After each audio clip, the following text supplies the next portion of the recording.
మహాభారతంలో ఒక గొప్ప యోధుడు కర్ణుడి పరిచయం మొదటి ఎపిసోడ్లో చెప్పుకున్నాం. కానీ కర్ణుడి జీవితం గురించి పూర్తిగా తెలుసుకోవాలంటే ముందుగా అతని తల్లి కుంతీదేవి గురించి తెలుసుకోవాలి. దానికంటే ముందుగా welcome to our world mythology saga. నేను మీ ఆర్ఎంఏ. యదువంశరాజు సూరసేనుడి పుత్రిక కుంతీదేవి వసుదేవుడికి తోడబుట్టిన సోదరి, భగవాన్ శ్రీకృష్ణుడికి స్వయాన మేనత్త. ఆమె అసలు పేరు పృథ. శూరసేనుడు తన బంధువు ప్రాణస్నేహితుడైన కుంతిభోజునికి నా మొదటి సంతానాన్ని నీకు ఇస్తానని ఆశ్రమంలో చదువుకుంటున్న సమయంలో వాగ్దానం చేస్తాడు. ఇచ్చిన మాట ప్రకారం శూరసేనుడి కుమార్తె పృథను కుంతిభోజుడు దత్తత తీసుకుంటాడు. అప్పటి నుండి ఆమె పేరు కుంతిగా పిలువబడుతుంది. కుంతి చిన్నప్పటి నుండి అందంతో, అనుకువతో, మృదువైన మాటలతో, చక్కటి నేర్పుతో, ఎంతో ఓర్పుతో అందరి మన్ననలు పొందుతుండేది. కుంతిభోజుని పెంపకంలో దైవభక్తి, గురుభక్తులతో లక్షణమైన శ్రీమూర్తిగా పెరుగుతూ యుక్త వయస్సుకు చేరుకుంటుంది. ఒకరోజు కుంతిభోజుడు సభలో కొలువై ఉండగా అనుకోని అతిథిగా దుర్వాస మహర్షి అక్కడికి వస్తాడు. ఆయన సాక్షాత్తు రుద్రాంశతో జన్మించినవాడు. మహాకోపగ్రస్తుడు. చిన్న తప్పు జరిగినా క్షమించడు. ఇచ్చే శాపానికి తిరుగుండదు. అందుకే ఆయన్ని చూస్తే దేవాసురుడు కూడా భయంతో వణికిపోతారు. అలాంటి వారికి ఆతిథ్యం ఇచ్చి సపర్యలు చేయడం అంటే అంత తేలికైన పని కాదు. కానీ కుంతిభోజుడు తన కుమార్తెపై ఉన్న నమ్మకంతో ఆ మహర్షికి సేవలు చేసే కార్యాన్ని కుంతికి అప్పగిస్తాడు. తండ్రి మాటను కుంతి ప్రేమతో స్వీకరిస్తుంది. దుర్వాస మహర్షి కుంతిభోజుని ఇంట ఒక సంవత్సర కాలం పాటు ఉంటాడు. ఆయన ఎప్పుడు ఎక్కడికి వెళుతాడో, ఏ వేళకు తిరిగి వస్తాడో ఎవరికీ తెలియదు. ఒక్కొక్కసారి ఫలానా ఆశ్రమానికి వెళుతున్నాను, రేపు సాయంత్రానికి తిరిగి వస్తాను అని చెప్పి వెళ్ళి ఆ రోజు అర్ధరాత్రికే తిరిగి వస్తాడు. వచ్చాడంటే రానిలే, అక్కడ మంచినీళ్ళు ఉన్నాయి, చాప ఉంది, త్రాగి పడుకుంటాడులే అనుకోవడానికి వీలు లేదు. పలహారమైన ఉందా అని అడుగుతాడు. పండ్లు గట్టిగా ఉంటే పచ్చిమంటాడు, మెత్తగా ఉంటే కుళ్ళినమంటాడు, విసిరి ముఖాన కొడతాడు. అటువంటి మహానుభావుడికి కుంతి పరిచర్యలు చేసి ఓర్పులో భూదేవి సమానురాలు అనిపించుకుంది. ఆ మహర్షి ప్రసన్నుడై, ఓ కుమారి, నీ పరిచర్య నాకు ఎంతో సంతోషాన్ని కలిగించింది. నీకు ఏమి వరం కావాలో అడుగు, ఇస్తాను అంటాడు. కానీ కుంతి, నిస్వార్థమైన సేవకు కోరిక ఏముంటుంది? మీ వంటి మహాత్ములకు సేవ చేయడమే ఎంతో పుణ్యఫలం. ఎటువంటి వరం నాకు వద్దని నమస్కరిస్తుంది. దానికి దుర్వాసుడు, నీవింకా ఏమి తెలియని పసిదాను. నేను ఇచ్చే వరం ముందు ముందు నీకు చాలా అవసరం పడుతుంది. నువ్వు వద్దన్నా నీలాంటి పుణ్యాత్మురాలికి ఇవ్వడం నా ధర్మం అని ఒక మంత్రాన్ని ఉపదేశం చేసి, ఈ మంత్రంతో నువ్వు ఏ దేవుడిని పిలిచినా నీ దగ్గరికి వస్తారు, నీవు ఏ వరం కోరుకున్నా తక్షణమే ప్రసాదిస్తారు అని కుంతిని ఆశీర్వదించి అక్కడి నుండి వెళ్ళిపోతాడు.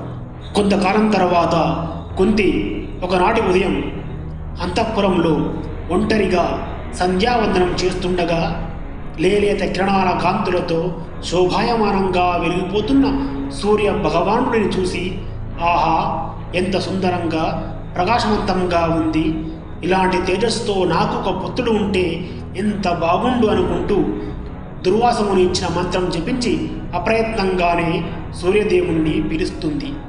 ఆ మంత్ర ప్రభావంతో వెంటనే దివ్య తేజస్సుతో మనోహర రూపంతో కుంతి ఎదుట ప్రత్యక్షమవుతాడు సూర్యభగవానుడు. ఆ మహాపురుషుణ్ణి చూసి కుంతి భయపడి వెనక్కి జరుగుతుంది.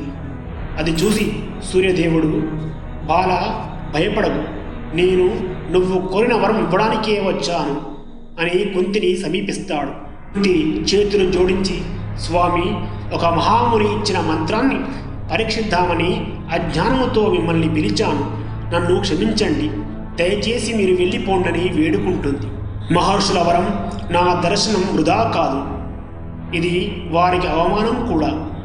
నువ్వేమీ భయపడకు అంటూ సూర్యభగవానుడు మరింత చేరువుగా వస్తాడు. అయ్యా, నేను కన్యను, వివాహం కాకుండా గర్భవతినై బిడ్డను కంటే నా తల్లిదండ్రులకు అవమానకరం, రాజ్యానికి అప్రతిష్ట. ప్రజలు నన్ను చూసి హేళనగా నవ్వుకుంటారు. అది నేను భరిస్తూ బ్రతకలేను. నన్ను మన్నించి మీరు వెళ్ళిపోమ్మని ప్రాధేయపడుతుంది కుంతి. నీ కన్యత్వం చెడకుండా, లోకభావాదు రాకుండా నేను వరమిస్తాను.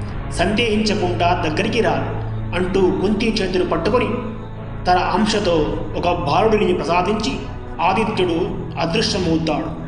తన చేతుల్లో ఉన్న ఆ బాలుడు రత్న కుండలాలతో, వజ్ర కవచాలతో మెరిసిపోతూ, సూర్య తేజస్సుతో వెలిగిపోతూ చిరునవ్వులు చిందిస్తుంటాడు.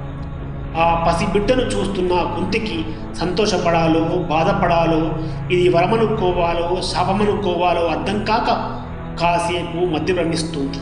ఇప్పుడు ఈ బాలుడు ఎవరని ఇంట్లో వాళ్ళు అడిగితే ఏమని చెప్పాలి అని లోపలే కుమిలిపోయింది. లోకం ఏమనుకుంటుందోనన్న భయం ధావాగ్నిలా కుంతిని చుట్టుముట్టింది. ఆ తరువాత తేరుకుని తన చెలికత్తెకి జరిగిన విషయమంతా చెబుతుంది. ఆమె సలహాతో ఆ బాలుడిని ఒక పెట్టెలో పడుకోబెట్టి కొంత ధనం అందులో ఉంచి చేతికి రక్షా కంకణం కట్టి నదీ ప్రవాహంలో వదిలిపెడుతుంది. తను చేస్తుంది తప్పో ఒప్పో తెలియని స్థితిలో ఆ పెట్టె వైపే చూస్తూ ఉంటుంది.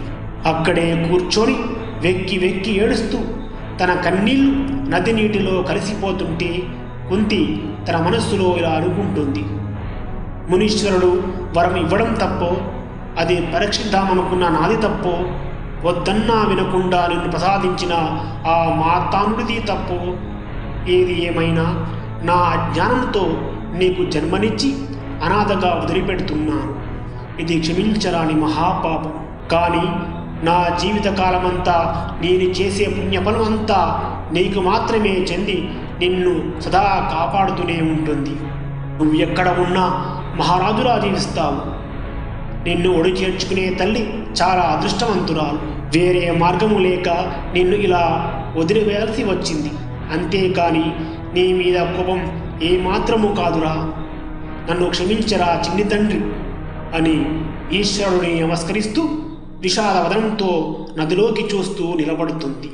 చాలాసేపటి తర్వాత బరువు వెక్కిన హృదయంతో తిరిగి అంతఃపురానికి వెళ్ళిపోతుంది. ఆ నదిలో వెళ్ళిన బాలకర్ణుడు ఏమయ్యాడో, ఎవరి వద్దకు చేరుకున్నాడో, అతని జీవితం ఏ మలుపులు తిరిగిందో వచ్చే ఎపిసోడ్లో తెలుసుకుందాం.